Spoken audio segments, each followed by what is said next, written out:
Salut à tous. Aujourd'hui on se retrouve pour un projet qui me tenait vraiment à cœur.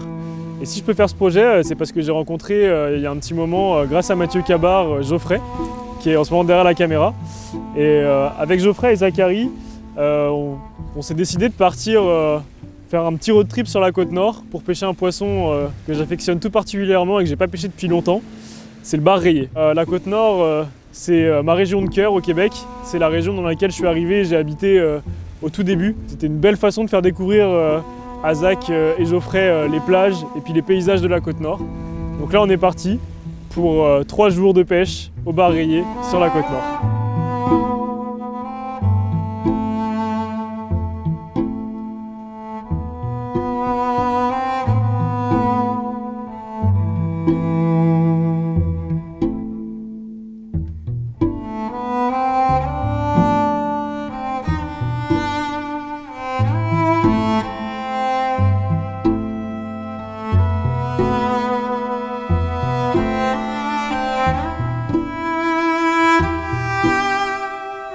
Là je change mes hameçons pour passer des triples au simple parce que dans la réglementation, vu que c'est une espèce qui est censée être encore un petit peu en péril, je dis bien un petit peu est censé, et on doit pêcher en simple. Puis aussi pour la remise à l'eau forcément c'est bien plus simple. Et en soi les simples ça enlève rien à nos résultats de pêche au final, ça fait juste du bien aux poissons. Donc comme à la truite, on passe les leurres en simple et ça permet de relâcher ces poissons plus facilement, même s'ils engament profond. Et puis en général, c'est quand même bien piqué sur le bord de la gueule en simple. Donc voilà, hop, on va aller pêcher avec ça.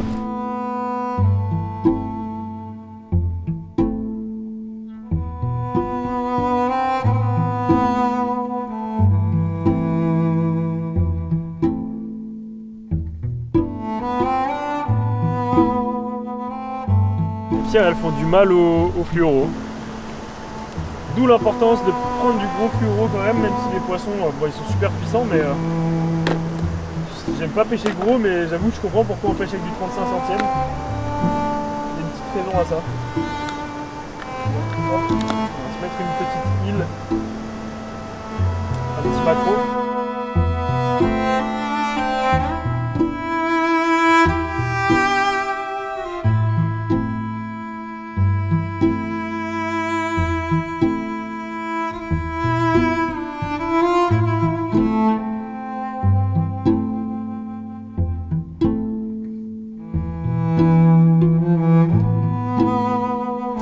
Putain, bien joué mon Zach! Putain, c'est fat, non? Non, je vais te passer l'épuisette, t'inquiète. Ça combat un peu, hein? C'est quand même un gros poisson, hein? Bien joué, mec. Yes. Et donc ce matin, on s'est levé à 2h et couché accessoirement à 23h, 23h30, donc ça piquait un peu. On s'est levé à 2h pour faire la route depuis le Saguenay. On avait 2h30 de route pour arriver jusqu'à Forestville et pêcher sur ce premier spot ce matin. Malgré la fatigue, il y avait quand même beaucoup d'excitation dans la voiture ce matin. On est arrivé vers 5h, 5h30 sur le premier spot de pêche. On connaissait du monde qu'on avait pris aussi sur ce spot-là les jours d'avant, là. Mais c'est vrai que ce matin-là, c'était quand même particulièrement calme. On a pêché. Geoffrey a pris une touche au moment où il a lâché la caméra. Et puis après on a pas refait de touche jusqu'à ce que je me mette à faire l'intro de ce que vous êtes en train de voir maintenant et que Zach nous fasse un poisson sous le nez pendant qu'on était en train de filmer le blabla. Et heureusement qu'il était là parce que c'est le seul poisson qu'on a fait ce matin sur ce premier spot. Mais quel beau poisson! Ça faisait un petit moment que j'avais pas revu de bar rayé, de beaux bar rayés. Ça nous rappelle que ces poissons qui sont migrateurs, ils sont là, ils ont de la force, ils sont sportifs, c'est des vrais poissons de sport. Et j'espère que c'est que le début et qu'on va vraiment continuer à en faire durant notre séjour. On était sur la marée baissante quand on a fait ce poisson. Là, la marée, elle commence à être basse. Et ce qu'on va faire, c'est tout simplement qu'on va reprendre la voiture et on va directement se diriger vers l'autre spot pour essayer cette fois-ci faire du poisson. Parce qu'il y a Rémi qui nous attend. Rémi, c'est mon ancien coloc de Bécomo. On a fait toutes nos premières pêches au Québec ensemble d'ailleurs. Et lui, il est déjà sur place au prochain spot. Apparemment, il a fait 14 bars en 2 heures ce matin là. Donc on a envie de courir, de prendre nos affaires et d'aller directement vers le prochain spot pour cette fois-ci prendre du poisson bac à bac. On verra bien si ça va être le cas, mais on l'espère, on croise les doigts.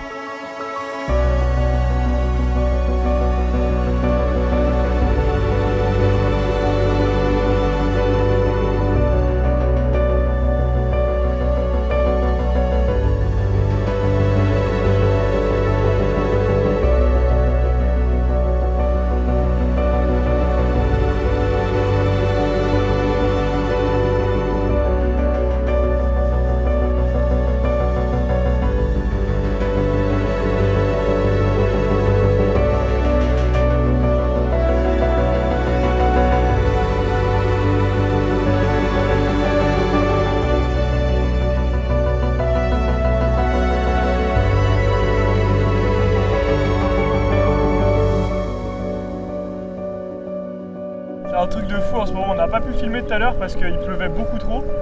On a fait des poissons les uns après les autres. Heureusement que Rémi il était là pour nous dire où étaient les fiches. Voilà, ils sont dans les pierres. Malheureusement ça nous a coûté pas mal de leurres. On va peut-être devoir aller en racheter plus vite que prévu des leurres. Mais ils sont là.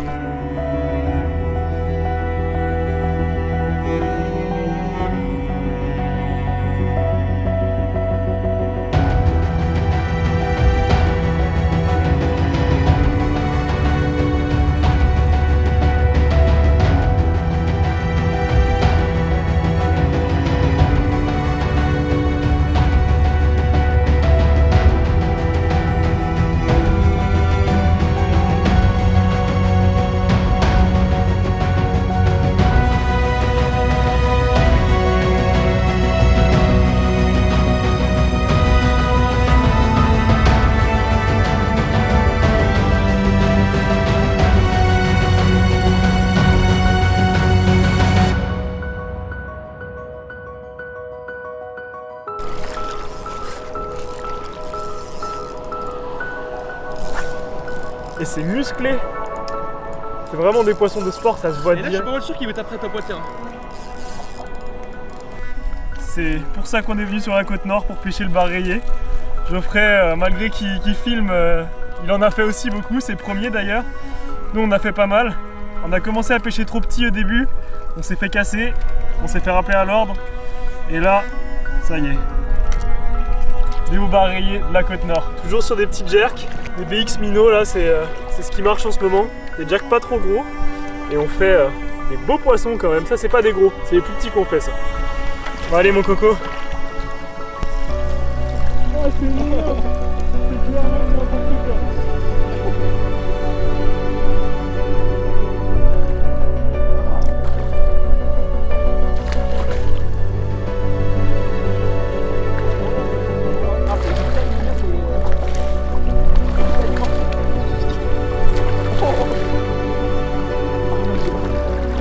Celui-là c'est plus gros.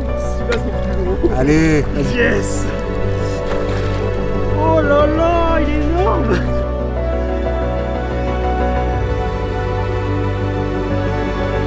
Yes. Big fish. Ça fait plaisir. C'est un beau combat.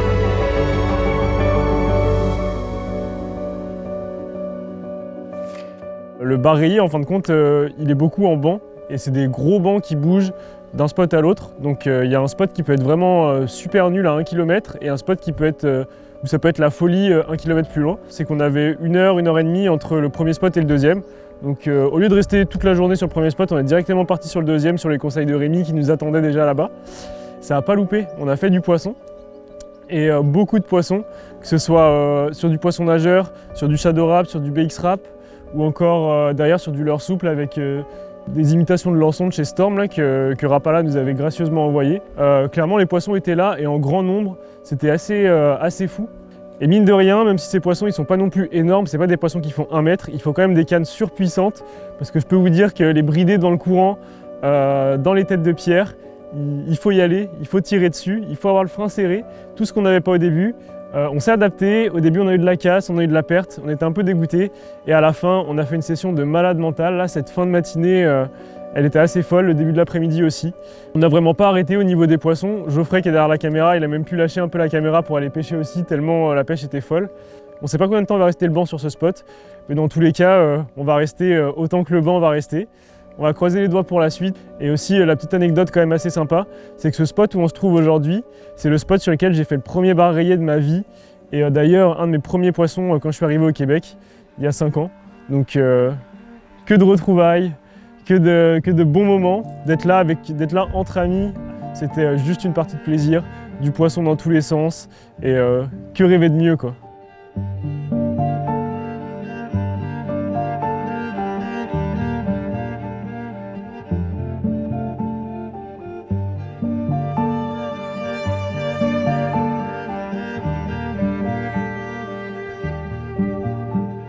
Pour notre fin de journée, après avoir eu une grosse session le matin, on a eu beaucoup moins d'activité l'après-midi, forcément la marée était haute.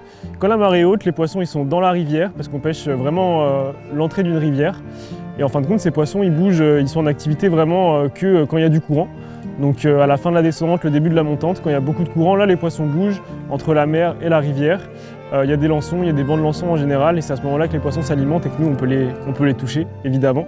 Quand la marée était descendue, il commençait à faire un petit peu nuit. Et c'est à ce moment-là qu'on s'est remis à pêcher, qu'on a commencé à revoir les têtes de roche apparaître au bord de la plage. On a quand même touché quelques poissons, toujours au jerkbait, avec des grosses animations, des gros twitch bien forts là. Quelque chose qu'on n'a pas forcément l'habitude de faire, il fallait vraiment taper dans les leurres.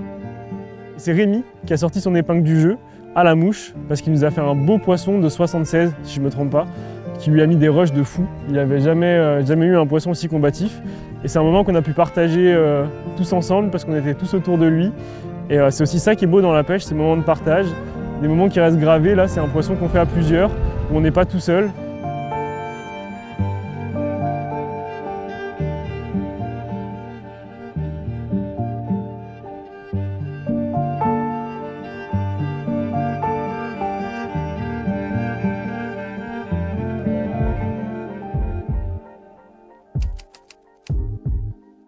Au début de ce deuxième jour, malgré qu'on ait quand même super bien dormi, on était déjà un peu crevé par la météo.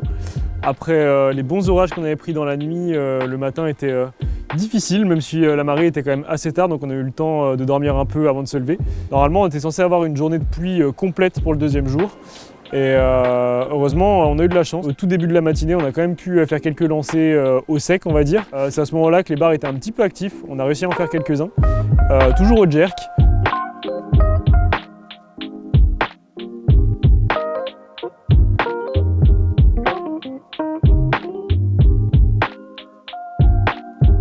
De poissons là.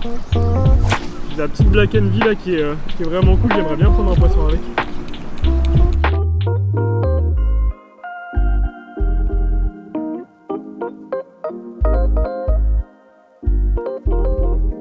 Je pense qu'il est pas gros parce que je suis quand même en medium live, mais en même temps cette canne elle a de la puissance.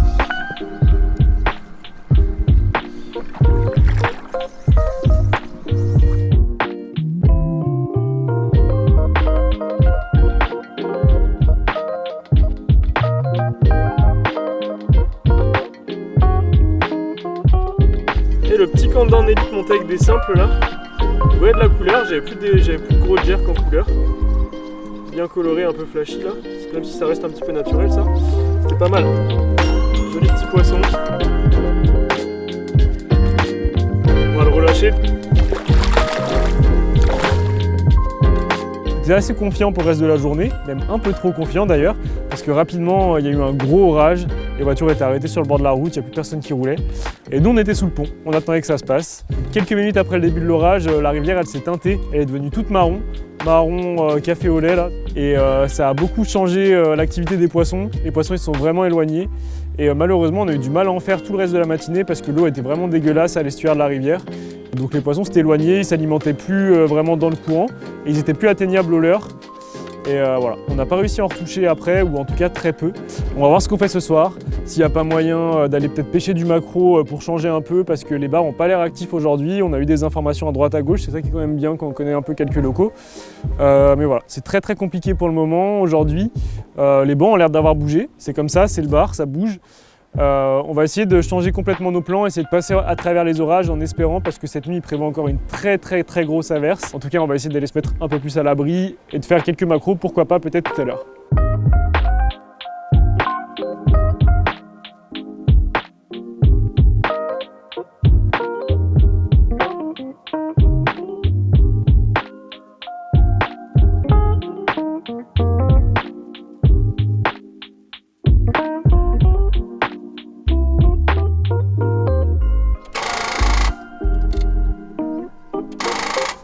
c'est bon, on a réussi à partir. Heureusement qu'il y a des gars pour nous aider à booster la voiture là.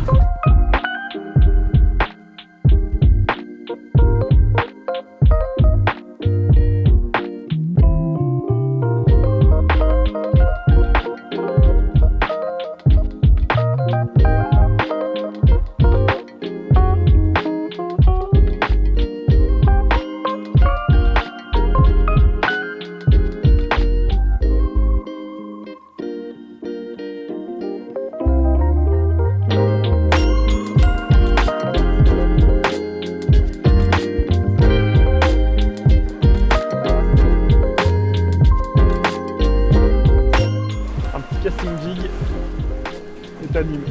Et ça faut encore en prendre parce que pour le moment on est 1, 2, 3, 4, 5 à pêcher. On n'a pas fait un seul. Donc la technique, je sais pas si elle marche, mais en tout cas c'est ce qu'on fait et c'est ce qui marche normalement.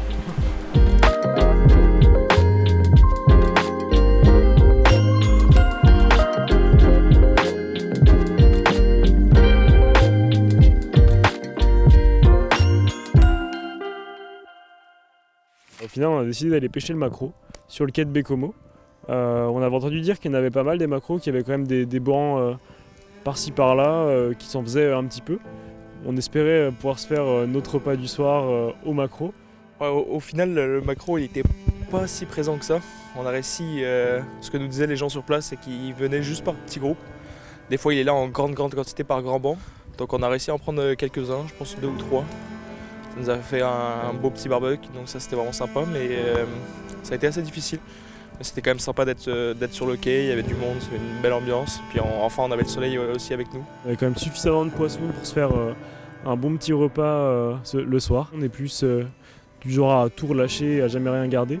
Mais une fois de temps en temps ça fait pas trop mal. Et puis après la nuit un peu pourrie qu'on avait passée en camping la veille, j'avoue qu'on était quand même bien content de manger un bon petit maquereau au lieu de manger des plats lyophilisés pas super bons.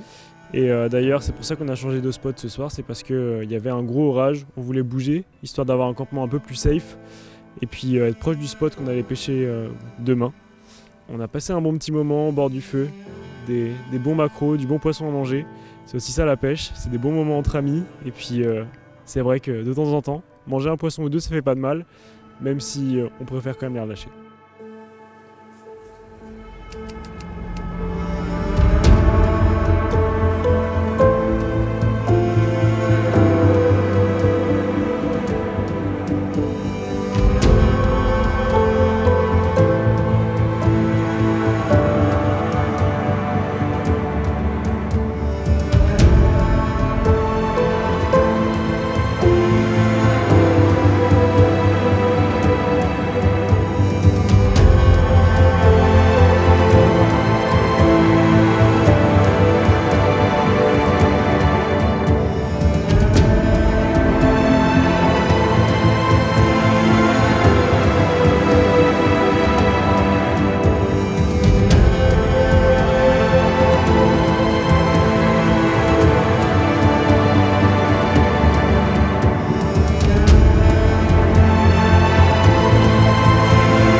Pour ce troisième et dernier jour de notre trip baréier, on a décidé de se lever tôt. On s'est levé à 3h50 pour pêcher la fin de la marée montante et le début de la descendante. Après une nuit sous les orages, encore une fois. Mais ce matin, il faisait quand même assez beau, par chance, parce que c'était pas du tout le temps qu'il prévoyait. Donc la meilleure chose à faire, c'était tout de suite de bouger. On s'est dit qu'on allait plier notre tente, reprendre la route rapidement pour aller à Forestville, sur le premier spot où on était allé. Et comme on le voit là, le ciel est presque bleu, il pleut pas. C'est la dernière session avant la fin de ce trip et on a eu de la chance, on est passé enfin entre les gouttes. On a enfin un petit peu de bleu dans le ciel. Et puis pour boucler la boucle, en plus de ça, on a fait 2 poissons pour finir. Quand même 2 jolis poissons. Il n'y a pas de banc, c'était juste quelques poissons qui étaient à droite, à gauche. Mais on a quand même fait du fish et c'est le principal. Zach a fini par un poisson en dernier pour boucler la boucle, comme on dit, pour repartir du début. C'est lui qui a fait un poisson au ciel bleu. On finit avec un dernier poisson de Zachary au ciel bleu. On a quand même fait une belle session dans le lot. La deuxième session qu'on a faite, on a quand même fait une centaine de poissons à 4. c'est quand même pas négligeable. Et clairement, le but de cette mission, c'était de trouver le banc au moins une fois et d'arriver à faire une pêche de folie.